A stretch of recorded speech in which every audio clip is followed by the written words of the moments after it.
Bonjour peuple congolais, ngai ndeko Christian Bolabia maman peuple mokozi peuple souverain. Donc na ye lelo koloba magambo o Italie unita impela FNELA donc o magambo Italie Angola na prouesse politique o lelo Angola sali pays de guerre. Il y a plus de 25 ans de guerre, pays oyo démocratie zaïki pasi ekota.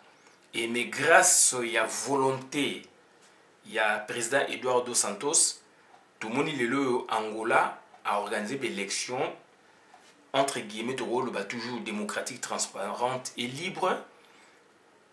Élection où le parti politique n'a pas et Kotaki, malgré quelques irrégularités, moins fraude, mais à l'unanimité, bandimi élection et Moutou a gagné ezali dauphin ya Eduardo Santos, c'est un général donc Joao Lourenço. Bandeko na ngai prouesse esali na Angola, mutu moko asatandaki nango te. Et comparativement na Congo na biso, Angolais comme une avance. Alors que Angola kozaki vraiment ba retard moko énorme. Oyo ke tozali komona ke Angola kokaka ko s'en sortir te. Bandeko nanga toza koloba boye puisque tokendaka Angola de 1991 jusqu'à 93 tozali na Angola, toyei kozonga pe Congo Kinshasa. On a sillonné l'Angola du nord au sud to vivre na période wana comme page mais il y a ba zone rouge au bato baleka te et puis ba bitumezaki ba côté mususu. Mboka ezali toujours depuis indépendance na bango na 75 donc ti ba 93 ans de zongi ba Kinshasa mboka angolais qui divisé par deux na période là totikaki unita kangaki ba 15 provinces puisque bazanga nango 18 et 3 ezali ya un pela donc il y a président Eduardo Santos unita kangaki mingi ba zone diamantifère ou diamantaire tout le bas ba zone au diamezali makasi ba lunda wana donc un pela batikeli quelques zones na capitale donc bandeko na ngai ezali facilité situation oyo Angola abimi nango ezali prouesse énorme pays de guerre pays ya richesse ya nkita mais nkita est divisé par deux et au sala que ba organiser transition na 92 91 12 va organiser transition donc élection salami Savimbi Eduardo a gagné Savimbi a boyi Savimbi a quand même vice-président il y a gouvernement il y a exécutif na bango kuna na période de transition jusqu'à ce que aboyaki kondima ba élection na nokomoto azongaki zamba kozonga zamba tititi na 2002 baeko bomaye grâce aussi ya mindele. Donc, lelo toujours parler mingi na prouesse politique et volonté politique énorme, volonté politique monstre. Où le président Eduardo a sali pour le peuple angolais, pour le peuple africain et konae et kei musika et konae et singeli aussi et éduquer biso. Yango no mo tozali ko sala émission oyo. Donc, tous les collaborateurs sujet na biso ezali Eduardo Santos et Joao Lourenço, démocratie ou dictature. Lourenço Joao azali donc dauphin et Eduardo yem ta gagné l'élection bien que babi quelques irrégularités moi ba fraude mais à l'unanimité donc élection les malamu puisque ba parti politique nyoso pe les cas et participer qui bah, grand parti politique, bah, grand leader va participer qui et puis élection ezali malamu. Donc c'est une grande leçon. Il y a démocratie na Congo et puis en Afrique centrale et puis dans le monde parce que dans le monde par rapport à nos pays à tiers monde bien sûr parce que Angola est outil de difficulté makasi et outil d'insécurité. Ndenge to bibiso vana en Angola. Donc sa vie m'a comme été à 70 km en Angola, botoli 15 provinces. Azali ko attaquer à 70 km pour na aboto la capitale. Ezali ti mutu aboto ba province nyoso atiki sko Congo, atiki le président ou à Congo donc Kinshasa, ba Congo et puis au Juinda mutu ba Bandundu alors qu'il y a commis donc on les quand même maluku pour na kota vraiment na cœur mais ba repousser qui est na ndenge makambu et au sala na 2002 Eduardo Santos a réussi kunaye a réussi exploit un autre exploit tout le bas entre guillemets Savimbi a Koufi. Maintenant voilà a salé pouvoir de 79 puisqu'il a remplacé Neto. Neto a été premier président na Bango de 75 jusqu'à 79, de 79 jusqu'à aujourd'hui, donc raison pour laquelle on compte 37e, 38e anniversaire, il y a pouvoir, il y a Eduardo Santos. Et matériellement, vraiment, Boye a Jubo Konzi totalement à Mbokawana, Toloba, à partir de 2002, tant que Savimba Koufi. Et de 2002, puisque on est 23 à 79, ti 2002. 2002, ti lelo 15 ans. Donc, c'est-à-dire, surtout bito créé la temporalité, 79 ans, Jubo Konzi, ti 2002, bituma durant 23 ans. Bien expliqué, Mboka et Katana qui tout ça, tout ça. Donc, Savimbi a soutenu naba américain, Eduardo a soutenu naba russe, cubain. Et en 92, et au Salake, l'élection a gagné, Tending Zarakaka, Bill Clinton a reconnaître, puis ça comme président des États-Unis, a reconnaître le gouvernement, il y a Eduardo, alors qu'il fallait reconnaître Savimbi ou appeler ça Savimbi pouvoir, mais il fallait reconnaître Eduardo.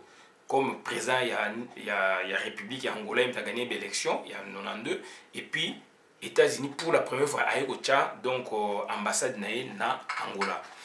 Bon, naba angle mususu pour préparer guerre kuna. Et si là pour nabaya ko attaquer siko Congo avec la complicité ba Rwandais. Wana pe eza thèse moko tant de na Angola puisque ngalo sala 3 jours na donc on a Kinshasa na Lomé Kinshasa ti na koma Luanda 3 jours. Après na sala 1 mois après na zone sous Kinshasa kan ndingwana.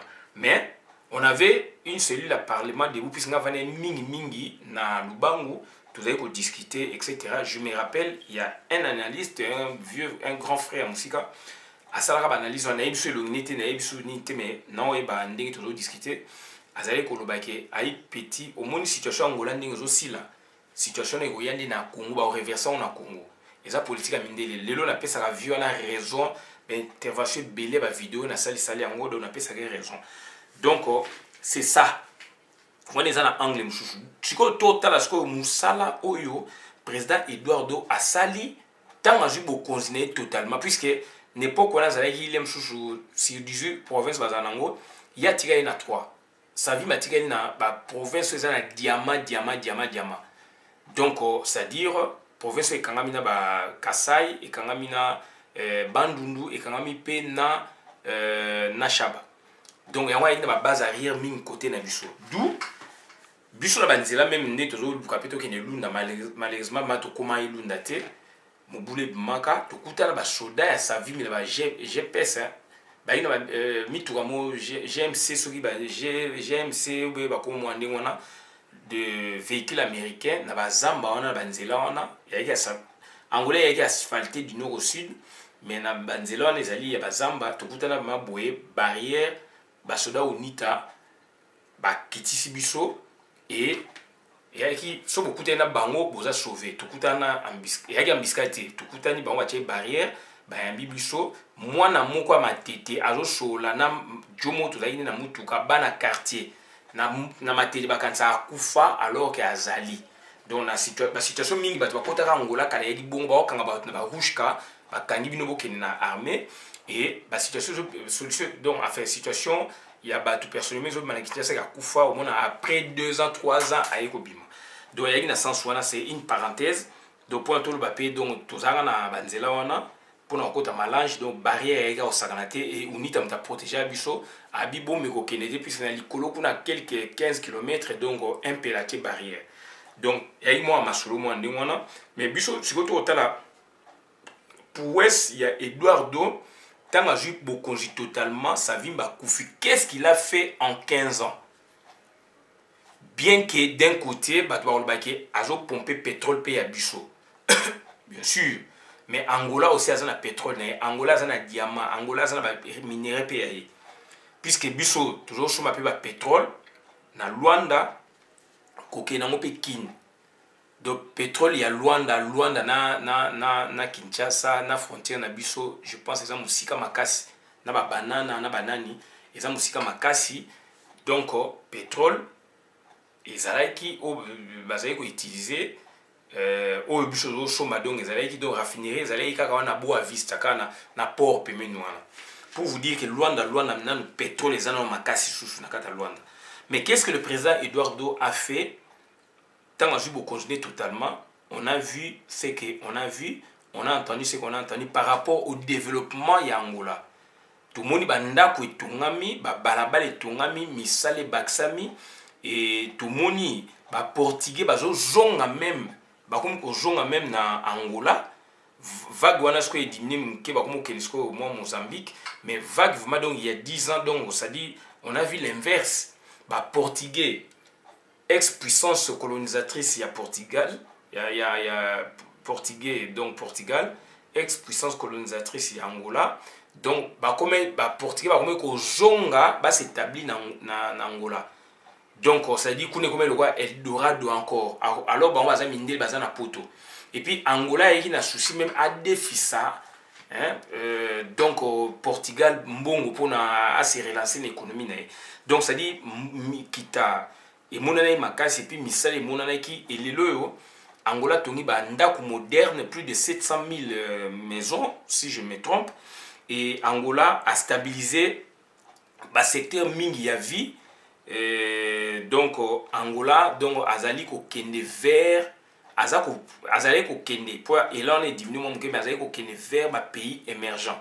Donc c'est à dire pour vous dire que na mboka soko jui aux âmes conditions qu'on a développé au changement comme belé sa volonté politique. Et Angola autour ça la prouesse politique on a les lois et monani et à quel moment en termes de démocratie puisque dans le processus il y a démocratisation et les lois démocratie déjà na acte oyo président Eduardo Santos a sali donc ezali acte moko munene na monde na pays na biso oyo to kotaki na période de la démocratisation. Et surtout dans la zone d'Afrique centrale, Angola donc Abimisi Moutou encore comme leader non seulement militaire, mais comme leader, il y a changement politique, il y a alternance politique démocratique na Congo. Puisque la démocratie, ça rappelle à 100%, c'est idéal. Donc on essaie un peu d'arriver à l'idéal. Donc ce qu'il a fait vraiment, bravo. Les alliés pour ce mot politique, il faut et inspiré par leader ming africain, il y a tiers monde et particulièrement l'Afrique centrale. Puisque nous, on a aussi le même problème. Mais t'as la président Eduardo, bien sûr, les alliés partis majoritaire, va gagner partout. Et puis, donc, Dauphin a gagné. Donc, Dauphin a gagné général Joao Lourenço. Donc, Kalate investiti et Rosala, Yimta Okama, Mbokawana. Ming Baza Kolobake. Puisque le président Eduardo Santos Azali déjà maladif, Kalamini ta okufa. Mais bandeko na il faut en volonté aussi à céder pouvoir. Ce qui est une question là, tout l'axa batu et c'est aussi aux la volonté politique, il y a changer pouvoir. Et quand volonté politique il y a changer pouvoir et zali au lakisia donc bravo. Puisque tout moni yango au la volonté politique il y a céder pouvoir, il y a pesa puisque ça malade, on céder. Mais, qu'est-ce que tu as fait? Na 15 ans, on a déjà résultat. Tout côté par président Eduardo depuis mort, il y a Savimbi. Par rapport à nos temporalités, 79, 2002, 2002 jusqu'à maintenant. Qu'est-ce qu'il a fait? Il a pu, n'est-ce pas, développer certains secteurs, il y a Mboka, il y a Angola, à relever des défis économiques, défis politiques, défis social, défis ébélés, industriels, etc., etc. Donc, c'est-à-dire, c'est quelqu'un de bonne foi, bien que Azali malade, il pouvait aussi s'éterniser dans le pouvoir jusqu'à ce que Liwa et Memaye na kata pouvoir. Donc, voilà, mais Andimi Kotika pouvoir pour na Dauphin à joie. Donc, Angola, na signe banini, Angola est côté dans processus démocratique irréversible. Et Nini Kolobanini, donc dans 10 ans, 20 ans, 30 ans, démocratie n'angolais au Vanda. Et puis dans 10 ans, 20 ans, 30 ans déjà, donc ça dit, voix il y a prouesse politique et côté politique et bien dans le domaine donc ça dit dans 20 ans 30 ans population il y a un peu là il y a UNITA pardon ba FNL la partie mususu lobby ba ko se réorganiser pour ba reconquérir pouvoir puisque président Edouard Okufa le tokolo baké aza muto okufa puisque aza peu malade tokolo baké atie dauphin na donc yem ta ko diriger en sous-marin. Acceptons cette version. Mais pour combien de temps puisque aza muto okufaka et puis surtout aza malade. Donc pour vous dire que quelque part Ata a agir en sous-marin mais le président qui est là bien sûr qu'il soit son dauphin ou pas président on a peine esprit mususu ya travailler et ce président là lobby soki azali dicté na président Eduardo Santos lobby soki président Eduardo Santos nzambe bengi azali te président là du moins à cause de la libre puisque certainement Olinga briguer deuxième mandat à cause de la libre avec ses pensées pour que lobby yep a changé à ça au président Eduardo a salité.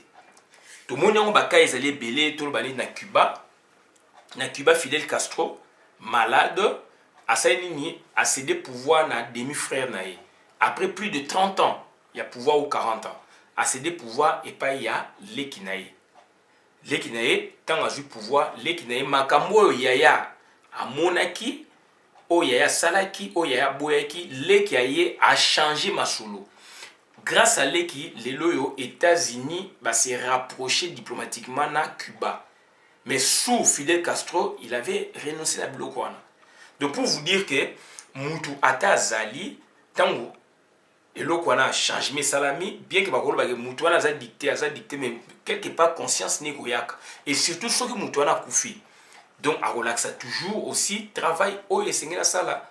Et je pense que le président cubain, donc Fidel Castro, ex-président d'autant on a coufité, qui n'a changé ma solo, rapprochement des États-Unis, tout ça, bon, bien que la diplomatie avec ma casse à niveau international, pas peu, pas François, mais du moins, il y a un travail sous sa présidence, président donc il y a Cuba, qui a Fidel Castro, sous sa présidence, et le kwana ouverture wana et salami les lo ba multinational ba bani kokota kuna ko travailler ko créer ba emploi etc. et ça va prouesse et ça permet au pays n'est-ce pas de respirer d'où ko créer ba emploi ba boy vision du monde changer même quand aux gens aussi ko wa puis aux gens on a Maroc Hassan II roi ya Maroc Hassan II na Mohamed 5 ou 6 Mohamed 5 Mohamed Ouazali wana azali prince héritier ya papa naye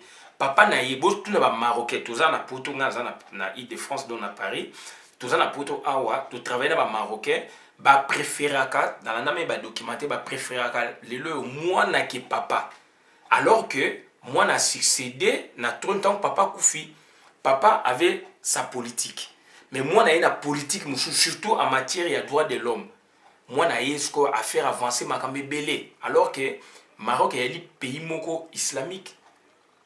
C'est un pays moko donc islamique, mais il y a réformer Maroc belé. Hein? Surtout le droit de la femme, donc la femme va comme protéger, la femme donc ça dit donc faire créer d'autres droits pour la protection de la femme et enfance etc. Donc alors que sous le règne de son père, il n'y en avait pas. Donc c'est à dire raison pour laquelle il y a alternance dans la politique dans le pouvoir parce qu'il y a la prouesse politique.